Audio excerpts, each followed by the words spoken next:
So, I have beside me a really awesome gaming monitor, or perhaps at this size it's more akin to a TV. This is the Asus ROG Swift OLED PG42UQ. As you can tell, it's a 42-inch OLED gaming monitor slash TV. And to cut straight to the chase, well, it's a really awesome monitor. And if you're even thinking about getting it, just get it. It's really awesome.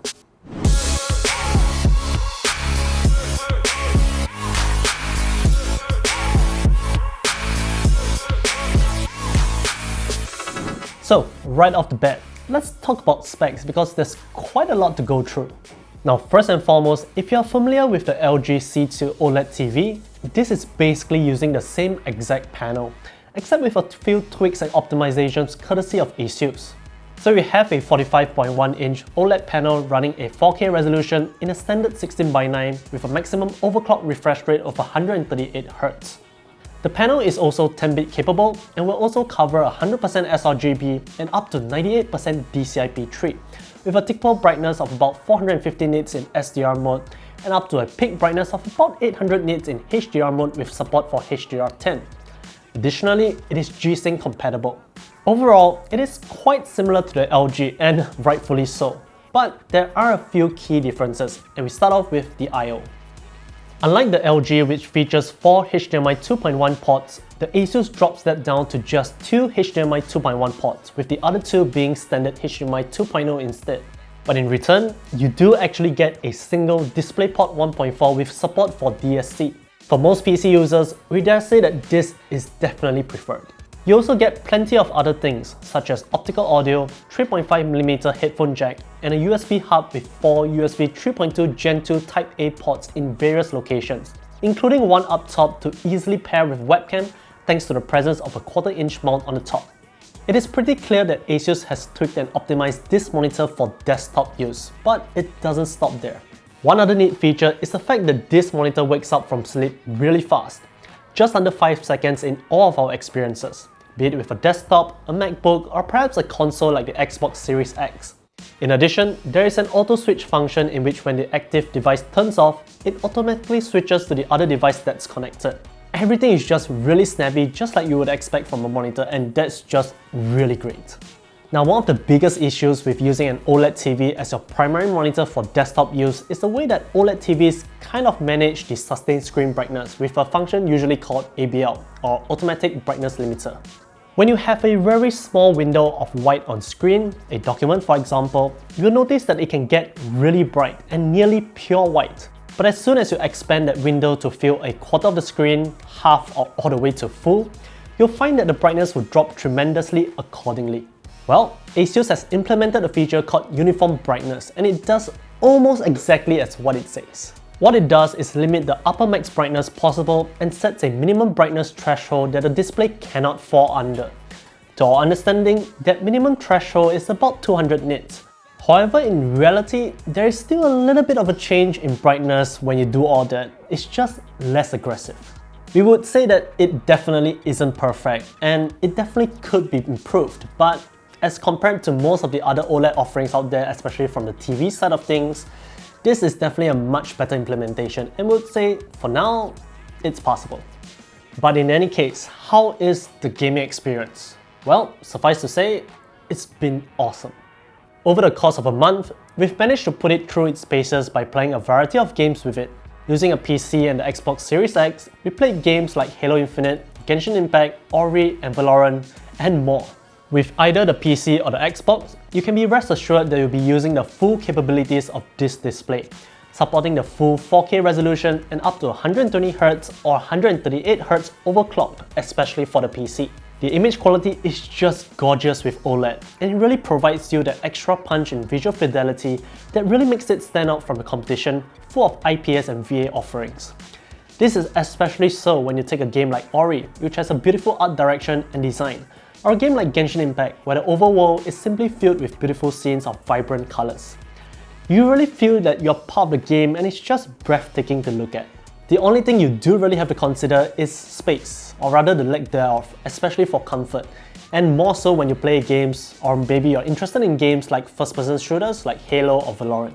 While it's still going to be fantastic, we do find that sitting at a general usual distance away from the monitor might be a little tough on the eyes, especially if you can't change the FOV settings in-game. We would suggest moving slightly further away for a better experience, and for some, to even possibly reduce headaches. Additionally, playing with a controller might be preferable as well. Or you can also use the built-in aspect control function that Asus has implemented. Using the OSD, you can quickly shift the size of the overall usable area of the monitor down to 24 inches, 27 inches, or even go ultra-wide with 34 inches. While this feature isn't really anything new in the industry per se, the resulting experience is honestly pretty stellar, especially because of OLED. The unusable areas are black, and they remain truly black since the pixels just turn off, so you wouldn't get that grey tinge like you would with a standard backlit type display. Now, apart from gaming, it's also going to perform equally well for consuming content such as your favourite series or movies from Netflix or Disney Plus and more. Coupled with a pretty decent built-in speaker setup with two 10-watt speakers and a single 15-watt woofer, you'll also be getting plenty of sound without any additional setup. Now obviously, pairing a headset for your gaming experience is still going to be the better way to, well, game.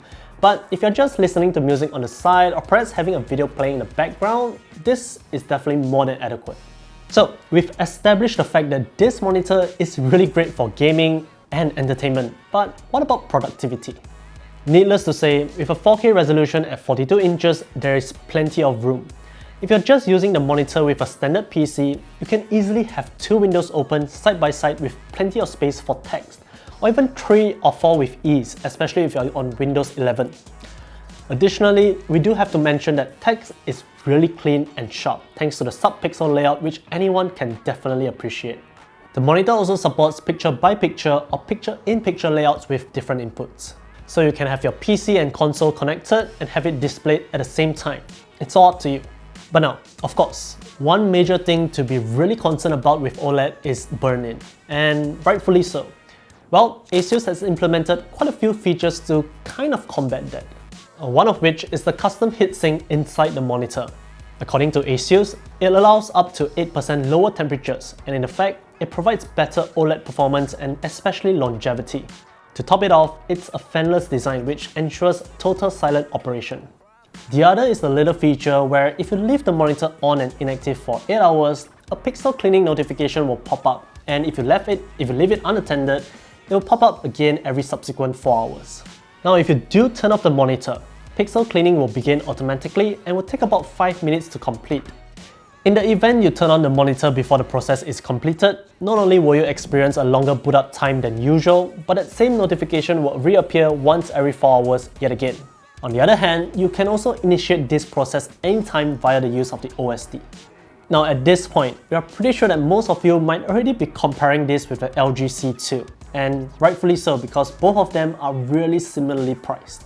The LG C2 costs $1399 US or 2449 Singapore dollars, while the Asus PG42UQ costs $1399 US or 2549 Singapore dollars. But those prices listed are MSRP. Nowadays, you can definitely find the LG C2 going for about $100 to $200 US cheaper, especially when on sale, and perhaps even more so leading up to the year-end sales. So at this point, you're kind of getting a really similar experience but forking out quite a bit less. Or are you? Honestly, Asus has done a really good job with the ROG Swift OLED PG42UQ, and we dare say that it is worth that extra bit of cash for it, especially if you're going to be using it with a PC. Having a DisplayPort is a huge benefit, and so are the other nifty things like a USB 3.2 Gen 2 hub, the matte coding, the implementation of uniform brightness, and a fast wake from sleep amongst other things. Now all these upgrades might be small in itself, but you add them all up and they do count for quite a bit more. The overall experience with the Asus PG42UQ is definitely much better than the LG C2 when it comes to desktop usage.